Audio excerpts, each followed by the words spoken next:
I'm Joslyn Housley. I'm a playwright and screenwriter living in Chicago, and I'm one of the lucky recipients of the Age in the Arts grant this year in I guess it'd be the 2024. Yeah, in 2024. My writing friends and I would talk a lot about log lines, about, not just a log lines for a story, but log lines for who we are as artists or as writers. And we actually work a lot on how we present ourselves, because sometimes you only get a few seconds as an artist to introduce yourself and let people know what you're about. And to be honest, I have one that I say verbally. It's a little bit more wordy, and I put it on the website, and I thought it doesn't read as well as it sounds. So I said, well, what can I say that's more succinct and will also grab people? And I think it worked, that it was dangerous stories about race and history, because I love history, but I know that a lot of people have been conditioned to believe that history is boring or unexciting, unrelatable, and things like that. So putting, that I don't think that my stories are that way. I think that for me, reading history is like watching the best dramatic movies or soap operas and, all these rich sagas. And I've always felt that way. And so that's how I try to bring my stories about and make them relatable and interesting and exciting for audiences. But I also try to make them challenging. So I felt like dangerous was a word that I was just kind of playing with. And I had actually forgotten that it was up there on the because I've been doing other stuff with my website. It's like, I'll leave that as a place marker for now. But apparently it's effective, so I guess maybe I'll keep it for a while. Okay, well, it was all kind of at the same time. I hadn't written anything really. I had tried to write stuff, and I was already gravitating towards historical things, particularly involving slavery or the institution of slavery in the United States. And I was at a temp job, sitting behind a desk, and I caught an article because Harriet Washington, I think is her name, wrote the book Medical Apartheid, and it had gotten a little review, and the article focused on just a very small section of the book. It's a broad book, and it's traced from colonial times to the present day. So it was a small segment of the book that talked about Sims, but they focused on that in the article, and and this happens a lot when I find something and I want to write on it. It's, that could be a play. That should be a play, is what goes in my head. And then I sat on it for a while, always thinking back, I should really write that play, but I didn't have the confidence as a writer. I didn't know where to start. But it all kind of happened upon discovering that story in that review of her book, and just immediately knowing that needs to be a play. And I think what compels me as a writer is that I always felt growing up that the Black experience was missing in time periods when we existed. I used to say, like, if you look at our media and our historical media, you would think that Black people only existed in the 1860s, particularly the first half of the 1860s, maybe in the 1960s, and that's like it. That's it. Those are only two times in America, and only in America. Also, we've only existed, and that's absurd, of course.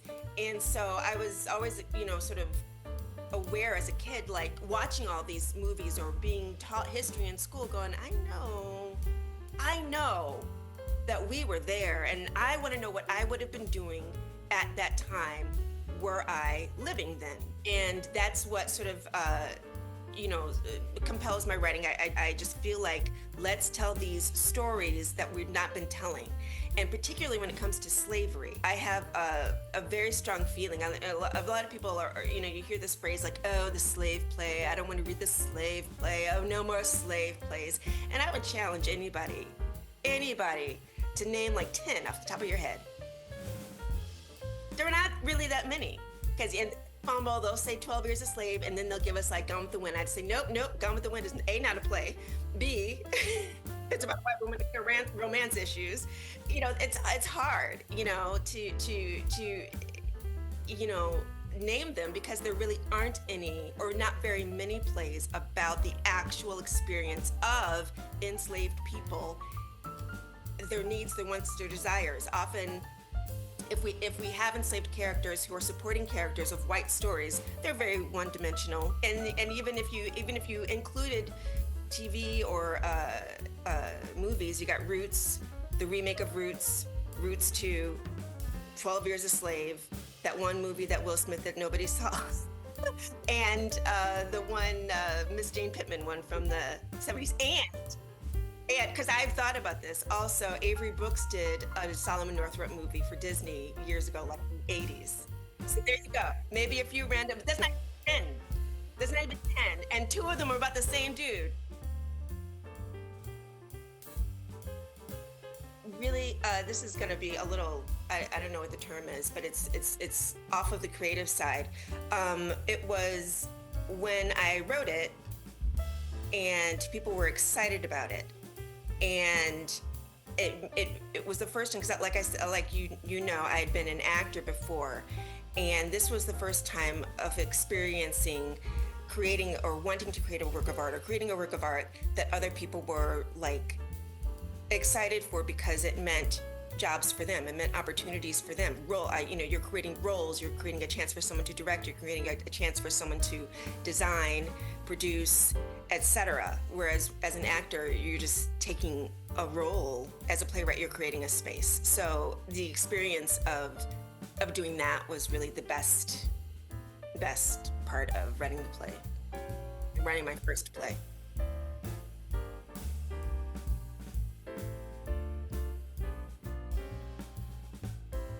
I'm trying to really remember because full disclosure, I had the benefit of getting these questions ahead of time. What I recall was I was in a period of transition. I was very frustrated as an actor, and I think that I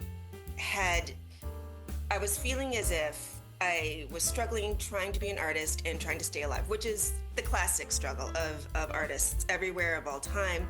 And so I was trying to think, what can I do to improve my life so that I can then facilitate my art?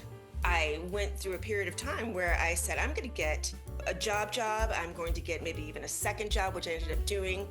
And I said, I'm going to take a break from the pressures of auditioning and just concentrate on, I had dental issues. I had all sorts of things, like getting some health insurance, getting myself together, getting myself out of debt.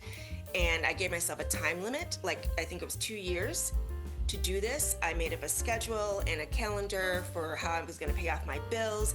And I just said, this is how I'm going to make sure that I can be an artist, by taking care of all this other stuff first, so that it is in order, so that I don't have to worry about it, so that these parts of my life are running more smoothly and I can just then concentrate on my art, or something close to that. I also acknowledged, I said, but you are still an artist, so you need an artistic outlet. And I said, well, since I'm not auditioning, what can I do? And so I took up photography, and then this offer to join a playwriting club popped up. That was sort of like a sign, like, and you've been wanting to write this play, and you haven't been doing this. Maybe if you join this group, you will have that, what I didn't know the term was, accountability to finish this play. And it'll be in a safe space, etc. So it really just was very serendipitous. It popped up in my email. I said, I'm going to go for it. I had the money to spend to join the group also, because I was, concentrating on my finances at the time. And so I went and did it. And I said, well, since I'm putting forth money to join this group, I'm going to make sure that every time there's a meeting for this group, I will have new pages to read aloud. I promise I'm not going to a single meeting without having anything new. And that's how I wrote that play. And I had to read it out loud because that was the rule. And that's how that happened.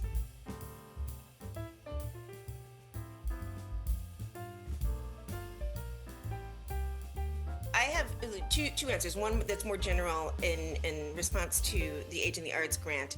The fact that this was an unrestricted grant gave me, and every artist who receives it, a lot of freedom to do precisely that. I've gotten other grants, and they're usually specifically tied to a project, and that's fine and dandy. Those are great, but I I think more unrestricted grants would be really appreciated across the board by all artists, because we do sometimes need to get our car fixed. And I think when you get a sum of money on the level that we've received from Age in the Arts, it also makes you think about, I don't want to fritter it away on just bills, and you do something a little bit bigger with it, getting your teeth fixed, or, finally putting something away in your retirement in a large amount, or whatever it is. And even if it is just paying bills, if that means it's buying you some time and making your minimum payments smaller, that is just peace of mind that you're getting.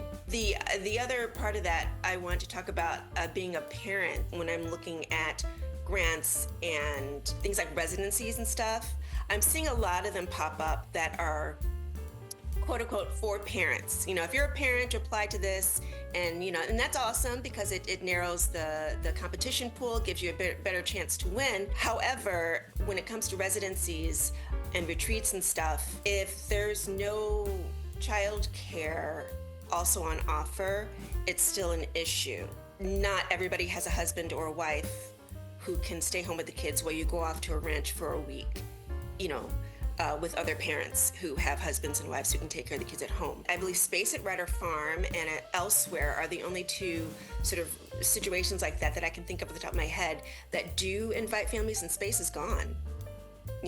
That's no longer operating. Popularity of those are testament to how much that is definitely needed. I'd be more than happy to bring my children along to the countryside for 2 weeks, as long as they're kept busy during the hours that I want to work, and they're safe and nearby and having a good time, and then I can feel more free and guilt-free to get my work done as well. For a long time, even before I had kids, I saw all the things of my life that my day job and my bills and all these things as detractors, as things that were keeping me from being an artist. And coming into the space that I'm in now, the headspace that I'm in now, realizing that all those things are just my life. Artists have life, they're lives, they are whole people. And so you have kids, you have maybe aging parents that you have to take care of, or you have, all these other things going on, as well as your art. And they're not things to be separated, or, they're not fighting against each other, or, they may feel like it, but it's the recognition that I am an artist and I'm also a parent, and those two things can coincide, instead of feeling like you always have to hide it. And I think part of it comes out of the fact that for a long time in our industry, we did feel like we had to hide it. Oh, I don't want people to know that I had these obligations because I don't want to miss out on an opportunity. I don't want people to think that I'm not dedicated, blah, blah, blah, blah, blah. And we, I think, need to, and as we've been doing, I think recently, artistically, speaking up about our real world issues and saying, I can't do 40 hours a week volunteering at your theater company and not getting paid. And things like that need to be said out loud. And for a long time, I think we were always so afraid that we were going to miss that opportunity if people said, if they knew that we needed to get paid or we needed childcare.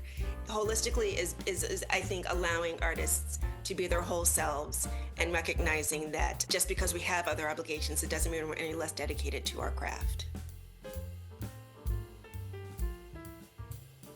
I have a thing about superstitions and rituals that I feel like if for some reason you can't get your hand on your lucky hat, or if you don't get your cup of coffee in the morning, you've ruined your whole day because psychologically you've messed yourself up. So I absolutely I don't like rituals or lucky charms and things like that, because I want to be able to do what I do. As far as writing is concerned, I have tried the getting up at 4 a.m. It's a lonely time to be up writing. I don't particularly care for it. I still have 2 young kids, 12 and 9 are their ages. So I sleep as long as I can, and then I get them to school. Right now I'm not working, so I have my daytime hours when they're in school that I can write. And when I just recently left grad school, and I learned during that time that I can write with my children running around making noise and being distractions, because I had to. So I no longer feel like there's like got to be a precious time for me of peace and quiet to write. Again, I think that also probably plays into my distrust of rituals, in that if I convince myself that I can only write when my children are asleep or something else, then if they wake up and ask for a glass of water in the middle of the night, has that totally messed up my rhythm? Am I out of my zone now? And I don't want that to happen. So I try not to. I'm an artist. I have children. They flow in and out of the room with one another, the art and the kids and the distractions, and the TV and the noise, and it's all good. But I also looked for almost any excuse not to write, because writing is scary. Before that time, before grad school and everything, I was married and had a household to keep, and all these other extra things going on. So I would write when the kids weren't around, because I would devote all the rest of my time to everything else. But I didn't necessarily get anything more done with that supposed peace and quiet beforehand. It was just me telling myself that I needed that time, and that was the only time I could do it. And that wasn't necessarily the case, and I wasn't particularly productive. I became more productive as a writer when I had real time pressures. I had to get it done. I had to get done because I had a pilot and a screenplay that I had to write, or I had to play in a whatever I had to do. So, and had to do it in 10 weeks. That situation really cut through all the BS about, oh, I need a room of my own. Well, it'd be nice. But you know what? I can guarantee you, any writer that we know who has left a mark on this earth, if they didn't have a room of their own, they still would have figured it out, how to get these stories out. So, no excuses. Just get it done. Well, I've already used the money I put some away to help rebuild. There's a lot of starting over for me, and so that's how this grant sort of impacted me, to give me some foundation financially.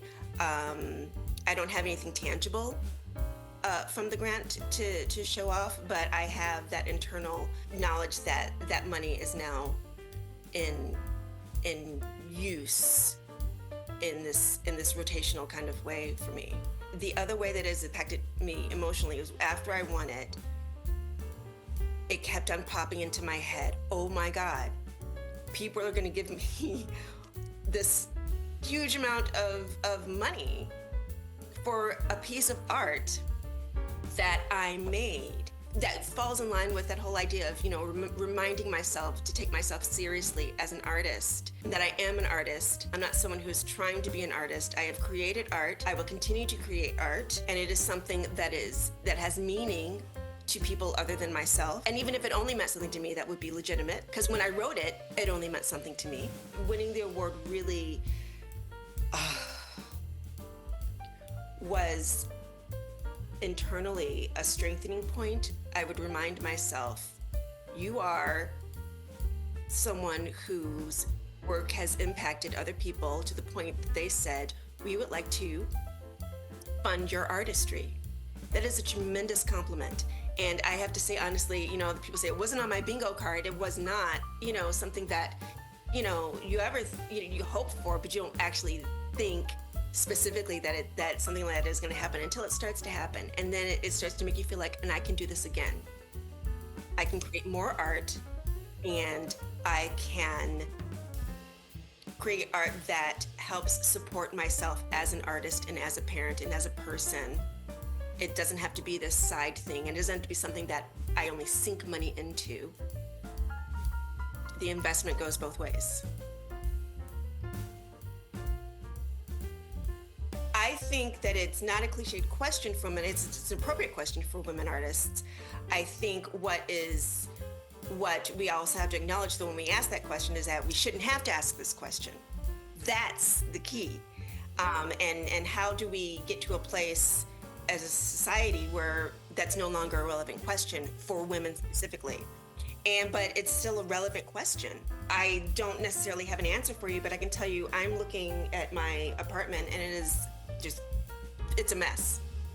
You're looking at a very small corner with all my artwork, but I can see the whole mess. And the work-life balance is, for me, not caring about perfection and recognizing that, my kids, I'll put vegetables on their plates. I've cooked their dinner, they go to school on time, and I listen to them. If they have problems, we solve them.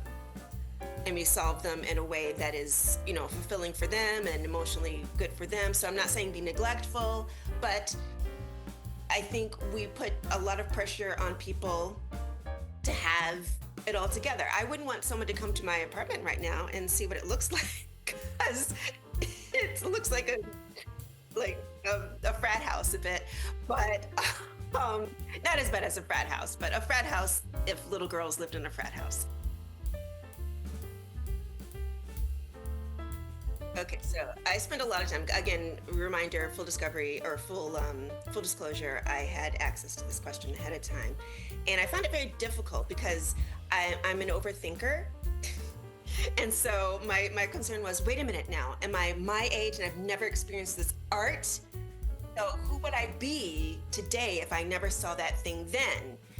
And that made me feel really icky, because I feel like the experience of art is not just the art itself, but where you are in your life when you experience it. If it were to mean that I would be a different person today because I had not seen or heard or experienced something, I wouldn't want to have to do it over again. I'm glad that I saw that when I was 8. I saw that when I was 12. I saw that when I was in my 20s, because I like who I am today, and a kind of butterfly effect. All of a sudden I'm, not who I am today. That's how much of an overthinker I am. That said, I will give you some works of art that I think about the first time I experienced them, and how I think that they formed my ideas about art or helped support my understanding of myself as an artist as I got older, when I would go back and think about these experiences.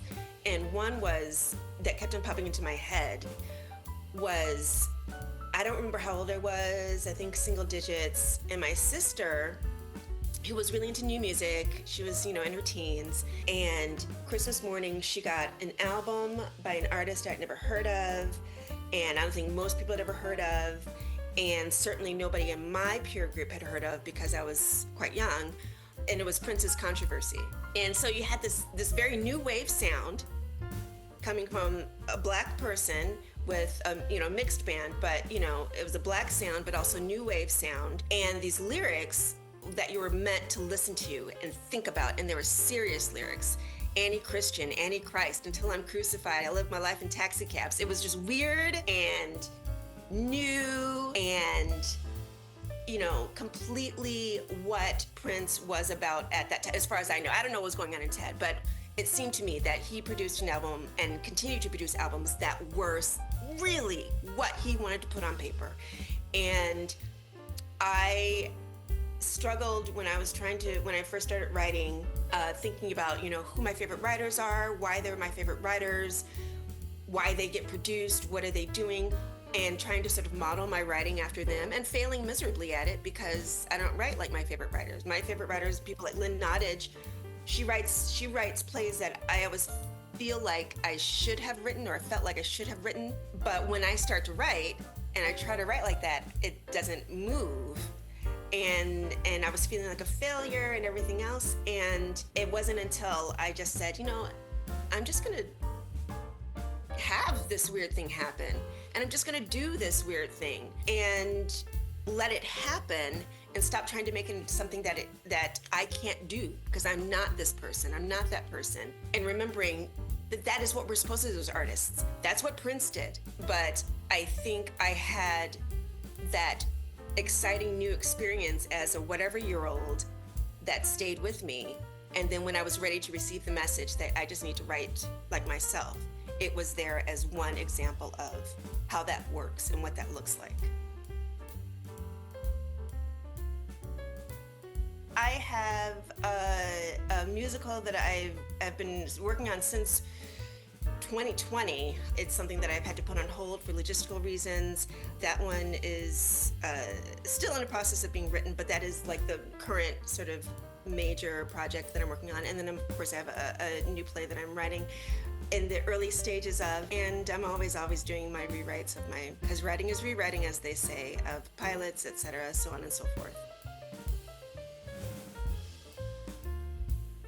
I think I have an excerpt of The Silver Thread on New Play Exchange. Also have my website, www.joslynhousley.com, and my email address is on the contact page. If you want to get in contact with me, ask me questions, chit chat, collaborate, what have you, you can contact me through there. There's always something to share. Right now, I'm very preoccupied with what's going on with our government and how it's impacting the arts and artists, but also how it's impacting just normal, everyday life for Americans. When we look back at other time periods of great upheaval, one thing that always comes forth, even if it was banned or whatever, is the art. So keep creating. Art is protest, art is political, even if a lot of people want to tell you that it's not. If you're trying to think of how you can do something to help, there's lots of ways, but continuing to make art is one thing, and it's something that will last, and it will serve as a journal of what's going on right now, even if you're writing about history. In this time, just keep making art.